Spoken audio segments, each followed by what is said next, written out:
আগে চেক করো, তারপরে বিশ্বাস করবা, ঠিক কিনা? তাহলে এখন থেকে একটা কিছু শুনলে বিশ্বাস করবেন? একজন এসে বলল, ভাইজান আপনার মেয়েরা দেখলাম আরেক ছেলের সাথে বাজারে ঘোরাফেরা করে, ওই রমনার বটমূলে দেখলাম আপনার মেয়ে আরেক ছেলেরে নিয়ে ফষ্টি নষ্টি করে, লোকের কথা বিশ্বাস করে বাসায় যে মেয়ের চুলের মধ্যে ধরে মাইর, আইজো মায়ের কাইলো মাইর। এরকম হইতে পারে না? হয়তো ওই লোক আপনার মেয়ের মতো দেখতে আরেক মেয়েকে দেখছিল। এরকম হয় কিনা সমাজে? একজন এসে বললো, ভাই আপনি এখানে ভাবিরে তো দেখলাম ওই জায়গায় আরেক লোকের সাথে ঘোরাফেরা করতেছে, খবর রাখেন না বাসা? আপনি রেগে মেগে, ঘটনা কি? আমার খেয়ে আমার পরে আরেকজনের সাথে, যে এই বাড়িতে যে মায়ের, কোনো কথা নেই। দেখবেন যে ছোট্ট মারামারি থেকে এই ঘটনা অনেক সময় বিচ্ছেদ বা ডিভোর্স পর্যন্ত গড়ায়, ঠিক কিনা? ওই যে শোনা কথায় কান দিচ্ছেন, ফাতাবাইয়ুন, আপনি চেক করেন নাই।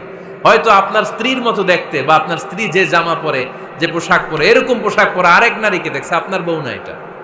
আপনার মেয়ের ব্যাপারে যে তথ্য দিয়েছে এটা সঠিক নয়, সে আপনার মেয়ের মতো আরেকটা মেয়েকে দেখেছে, এসে আপনার কাছে বলে দিছে, আপনিও বিশ্বাস করছেন। ভেজাল আছে না নাই? এই ভেজালগুলোকে থামানোর জন্য কোরআনে এই বিধানগুলো নাজিল করেছে কে? তাহলে ফরিদপুরের ভাইয়েরা, সমাজটারে সুন্দর রাখার তথ্য একটা শুনলেই বিশ্বাস করবেন না। সিলে কান নিয়ে গেছে শুনলেই সিলের পিছনে দৌড়, নাকি? কি করবেন? আগে কানে হাত দিয়ে একটু দেখবো কান দুইটা আছে না নাই, তারপরে চিলের পিছনে দৌড়ানো। তাহলে এখন থেকে আমরা তথ্য একটা শুনলেই বিশ্বাস করব। তাহলে কি করবেন? বলতে হবে কি করবেন? যাচাই বাছাই, জাস্টিফিকেশন অফ দ্য নিউজ। কোন নিউজ জাস্টিফিকেশন ছাড়া আমরা প্রচার করব, বিশ্বাস করব, শেয়ার করব না। আল্লাহ বললেন, ইয়া আইয়ুহাল্লাযীনা আমানু লা ইয়াসখার কওমুম মিন কওম। ওহে আমার ঈমানদার বান্দারা, শোনো শোনো, খবরদার কখনো কোনো মুমিন বান্দারে ঠাট্টা করো না, অবজ্ঞা করো না, ঠাট্টা করো না। তার মনে কষ্ট হয় এমন কোনো কথা তারে বলো না।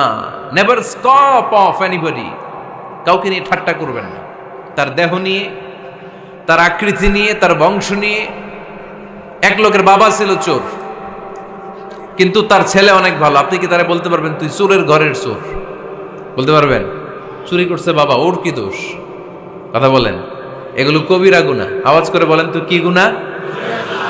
কবিরা গুনাহ। কারো আকৃতি নিয়ে, আমার ফরিদপুরের কলিজার টুকরা যুবক ভাইরা, কারো আকৃতি নিয়ে কখনো অবজ্ঞা করবে না, তুচ্ছ জ্ঞান করবে না। এটা কবিরা গুনাহ, এটা আল্লাহ খুব অপছন্দ করেন। এর কারণ আকৃতিটা আমাদের হাতে নাই। আমাদের কারো নাক লম্বা, কারো খাটো, আমরা কেউ কালো, কেউ সাদা, আমরা কেউ স্মার্ট, কেউ অন্যরকম। তো এই যে আমাদের এক এক ধরনের আকৃতি, এটা কি আমি বানাইছি? আপনি বানাইছেন? দিছে কে? এই জন্য কারো দেহের গঠন নিয়ে যদি আপনি অবজ্ঞা করেন, এটা প্রক্ষান্তরে আপনি স্রষ্টাকে নিয়ে অবজ্ঞা করলেন।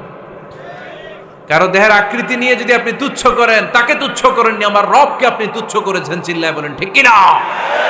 খবরদার, তুই কালু, তুই লম্বু, তুই মোটু, তুই কানা, তুই রোহিঙ্গা, আছে না নাই? ইদানিং ইদানিং এটা খুব চলে। এই রোহিঙ্গা নামটা আছে না? ফরিদপুরে এগুলো ঢুকে নাই না? আমাদের ওইদিকে দেখি কি অবস্থা, কারোর সাথে কেউ লাগলে তুই রোহিঙ্গা। কি আশ্চর্য, এই গালি কবে আসলো? হ্যাঁ, অনেক ধরনের গালি। ঢাকায় আর একটা চলে ফইন্নির ভূত, কি বলে? এই এগুলো আগে শুনি নাই আমরা, রিসেন্ট এগুলো বলা শুরু করছে, ফইন্নির ভূত, রোহিঙ্গা। না, এগুলো বলে আপনি কাউকে অবজ্ঞা করতে পারবেন? পারবেন না। খবরদার, এটা কবিরা গুনাহ, এটা ছোট গুনাহ মনে করবেন না। কারণ আকৃতি নিয়ে তুচ্ছ করা যায় না, কারণ আকৃতি দান করেছে কে? হুয়াল্লাযী ইউসাউইরুকুম ফিল আরহামি কাইফা ইয়াশা, লা ইলাহা ইল্লা হুয়াল আজিজুল হাকীম। তিনি এমন সত্তা যিনি তোমাদের চেহারার অবয়ব দিয়েছেন, তোমাদের আকৃতি দান করেছেন তখন যখন তোমরা মায়ের পেটের ভেতরে ছোট্ট জোকের মতো ছিলা। মায়ের পেটের ভেতরে আমরা যখন সবাই এত ছোট্ট, তখনই আমাদের চেহারার আকৃতি দিয়েছে কে? কে সুন্দর হব, কে ছেলে হব, কে মেয়ে হব, কে মোটা হব, কে চিকন হব, আমার ইচ্ছা হয়েছি? আওয়াজ করে বলতে হবে, কার ইচ্ছায়? প্রত্যেককে যদি আল্লাহ প্রত্যেকের নিজের চেহারা ডিজাইন করতে দিতেন, আল্লাহ যদি বলতেন তোমার চেহারাটা কেমন হবে তুমিই ডিজাইন করো, তাহলে আপনি আপনারা কেমন বানাতেন? হ্যাঁ বলেন, ফরিদপুরের ভাইরা বলেন, সুন্দর করে বানাতেন তাই না? সবচাইতে স্মার্ট, সবচেয়ে সুন্দর করে আমি আমার চেহারাটা বানাতাম যদি আমাকে ডিজাইন করার সুযোগ দেওয়া হতো। কিন্তু এই সুযোগ তো আল্লাহ দেন নাই। ডিজাইন স্বয়ং করে দিয়েছেন কে? কোন নারীকে যদি আল্লাহ বলতে এই নারীরা তোমাদের চেহারা কার কেমন লাগবে তোমরা বানাও, প্রত্যেক নারী কি করতো? বিশ্ব সুন্দরী করে নিজেকে বানাতো। খুদ ধরার মতো কোনো জায়গা সে নিজের জন্য রাখতো না, ঠিক কিনা? কিন্তু এটা আল্লাহ দেন নাই। এই আকৃতিটা আমাদেরকে সরাসরি দান করেছেন কে? খবরদার, আমাদের অনেকে বিকলাঙ্গ, আমাদের অনেকের হাত ছোট, পা বড়, দেখতে মোটা, কেউ চিকন কেউ কালো। খবরদার, কারো আকৃতি নিয়ে কখনো কোনো অবজ্ঞার সুরে, ঠাট্টার সুরে কোনো কথা আমরা বলবো না। রাজি আছেন? সবাই রাজি আছেন? আল্লাহ রাসূল সাল্লাল্লাহু আলাইহি ওয়াসাল্লামের এক সাহাবী ছিল, নাম ইবনে মাসউদ রাদিয়াল্লাহু তাআলা আনহু। ওনার পায়ের নলা ছিল খুব চিকন, অস্বাভাবিক চিকন, স্বাভাবিক না। তো উনিও এটা ঢেকে রাখতেন, দেখাতেন না কাউকে। একদিন উনি খেজুর পাড়ার জন্য খেজুর গাছে উঠলেন। খেজুর গাছে ওঠার পরে নিচ থেকে সাহাবারা পায়ের চিকন নলা দেখে ফেলছে। দেখে সবাই হাসি, সবাই হেসে কুটি কুটি। বিশ্বনবী বললেন, হেসো না, খবরদার, আমার ইবনে মাসুদের পায়ের চিকন নলা দেখে হেসো না। আমার ইবনে মাসুদের এই পায়ের চিকন নলা যদি মিজানের পাল্লায় উঠিয়ে দেয়া হয়, কিয়ামতের দিন উহুদ পাহাড়ের চেয়েও ভারী হয়ে যাবে। খবরদার, আমার ইবনে মাসুদকে আমার আল্লাহ অনেক পছন্দ করে, তার পা চিকন দেখে তাকে তুচ্ছ করো না। আল্লাহর হাবিব সাল্লাল্লাহু আলাইহি ইসলামের 11 জন স্ত্রীর মধ্য থেকে একজন স্ত্রী ছিলেন একজন স্থূল আকৃতির, অবিসিটি ছিল, একটু মোটা। ওনার নাম ছিল সাফিয়া রাদিয়াল্লাহু তাআলা আনহা। আম্মা জান আয়েশার সাথে একবার সাফিয়ার ঝগড়া। নবীদের বউদের মাঝে মাঝে মাঝে ঝগড়া হতো, তবে সেটা হতো মধুর ঝগড়া। সুবহানাল্লাহ পড়েন।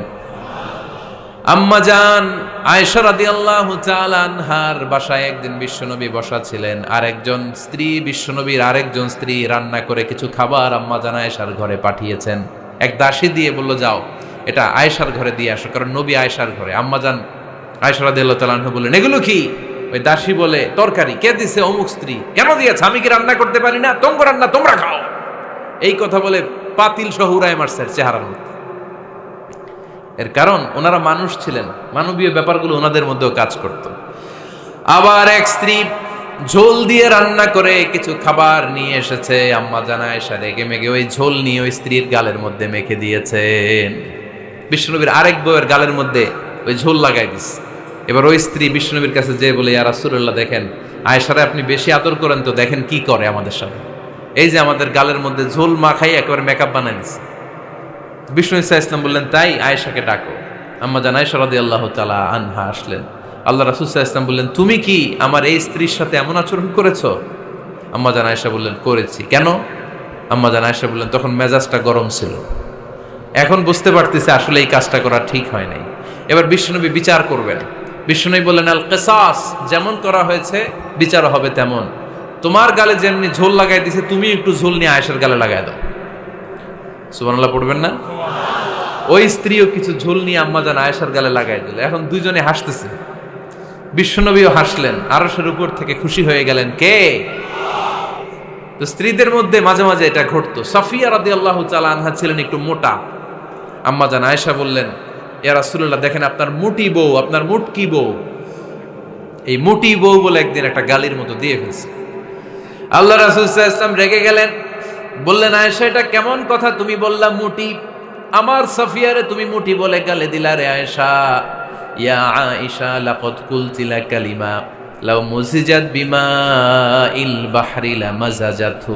এমন একটা মন্তব্য তুমি সাফিয়ার ব্যাপারে করে ফেলেছো রে আয়েশা, এই কথাটা যদি সাগরের নীল পানির মধ্যে ছেড়ে দেয়া হয়, এই কথার পঙ্কিলতার কারণে, এই কথার কর্দমাক্ততার কারণে, এই কথার পঙ্কিলতার কারণে সাগরের সব পানিগুলো মুহূর্তের মধ্যে কালো হয়ে যাবে। এই কথাটা সাগরে ফেলে দিলে সাগরের নীল পানি পুরোটা কালো হয়ে যাবে। আয়েশা, খবরদার, কাউকে তুচ্ছ করে অবজ্ঞা করে কখনো কিছু বলা যাবে না। এই জিহ্বাটা এটা ভয়ঙ্কর একটা অঙ্গ। বেশিরভাগ পাপ এই জিহ্বা দিয়ে হয়। কি দিয়ে হয়? এজন্য সাহাবারা জিহ্বা ধরে মাঝে মাঝে জিহ্বার মধ্যে ব্যাত মারতেন। আর বলতেন জিহ্বা তোর জন্য আমি আটকে যাব কিয়ামতের দিন।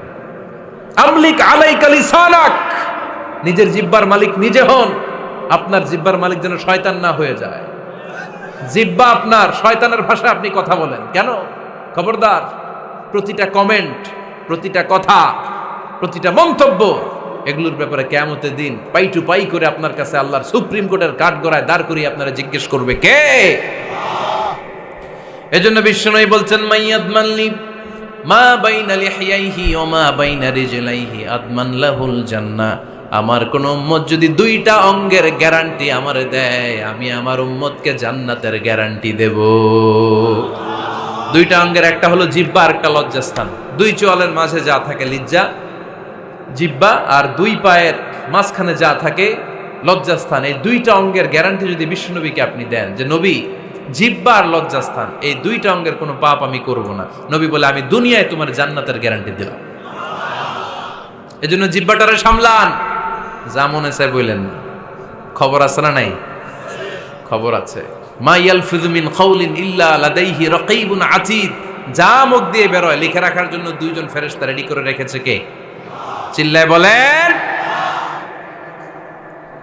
যতদিন আমরা বেঁচে থাকবো ততদিন থাকবে আমাদের কাঁধে। আমরা মরে যাবো, এই ফেরেশতারা উড়াল দিবে, ঠিক কিনা? দুই কান্দে জি ছিল যে তোমার দুইজনা পাহারা, তোমারে একলা থইয়া পালাইছে তাহারা। তোমার আটকুঠুরি নয় দরজা বন্ধ এবার হলো রে হলো, মুখে আল্লাহ রসুল সবে বলো, ও মুখে আল্লাহ রসুল সবে বলো। দুয়ারে আইসাছে পালকি নাই হরি গাও তোলো রে তোলো, মুখে আল্লাহ রসুল সবে বলো, ঠিক না? এজন্য সাবধান। আমলিক আলাইকা লিসানাক, নিজের জিহ্বার মালিক নিজে হন। মন যা চায় মুমিন তখন ইচ্ছা মতো মন মতো কোনো মন্তব্য ছুটতে পারে না। বিশ্বাসী বলে যদি নিজেকে দাবি করেন, নিজের জিহ্বার মালিক নিজে থাকার দরকার আছে না নাই?